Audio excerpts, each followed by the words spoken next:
Hello everyone, আসসালামু আলাইকুম। চলে আসলাম আজকেও রান্নাঘরে চলে এসেছি। এই যে একটুখানি মাছ ভুনা করব, তো কিভাবে করি সেটা দেখাই চলেন। তো হলুদ লবণ লাগায় মাছগুলোকে সুন্দর করে তেলে ভেজে নেব। এখন দেখেন আমার গাছগুলো কি সুন্দর হয়েছে।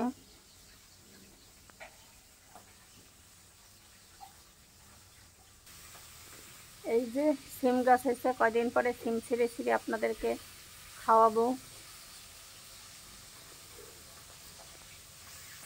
এই যে পেঁয়াজ মরিচ, শুধু পেঁয়াজ আর রসুনটাকে এখানে হালকা করে একটু ভাইজে নেওয়া হবে।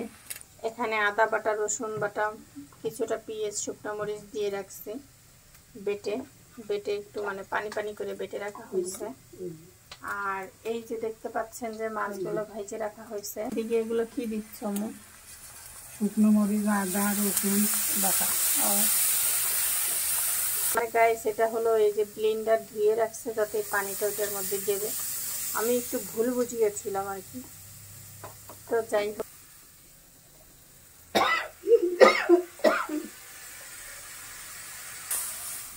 আলহামদুলিল্লাহ।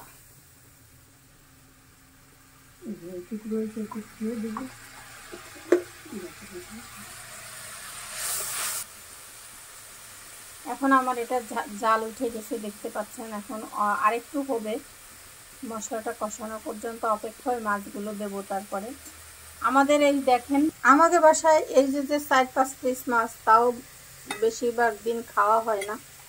আর আমি কিছু যে তারা মানে 7 ভাগ, 8 ভাগ, 5 ভাগ, 6 ভাগ তরকারি রান্না করে টেবিলের সামনে সাজায় রাখে। আমার খুব জানতে ইচ্ছা করে এদের বাসায় কতজন মানুষ আছে, আর এরা মানে কত খেতে পারে একজন মানুষ। 1 ভাগ তরকারি দিয়ে ভাত খাইতে গেলে পরে আর কিছু খেতে পারে না। দেন না মহাশয় যোগ টোক নিয়ে আসে এইখানে শুধু বসে থাকে।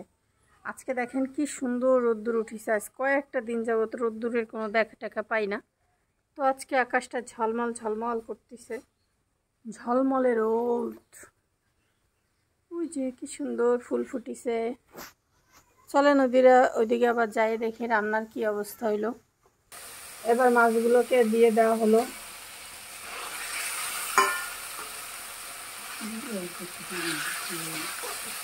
এখনই দিয়ে দাও। একটু পানি দিয়ে মশলাটাকে নাড়াই সরাই রেখে দিলাম। কাম হয়ে গেল। যাই হোক, এখন আমরা এটাকে অপেক্ষা করতে হবে। আর একটুখানি পরে তরকারি রান্না শেষ। ঠিক আছে, এ দিয়ে ভাত খাইলে দুপুরবেলা মনে করেন যে নড়ার শক্তি থাকবে না যে এই পরিমাণ খাবো। আর বুঝি না মানুষ এত কথা বেঁধে কখন খায়। তো এই যে আমার রান্না শেষ। এখন এটাকে নামিয়ে গরম গরম ভাতের সাথে পরিবেশন করতে হবে। কার কার হচ্ছে মাছ ভুনা খেতে পছন্দ করেন কমেন্টে দেখতে চাই। এই যে এখন এটাকে নামিয়ে এই যে গরম ধোয়া ওঠা ভাত, এটা দিয়ে খাবো পেট ভরে। তো সবাই ভালো থাকেন, সুস্থ থাকেন। আল্লাহ হাফেজ, আসসালামু আলাইকুম।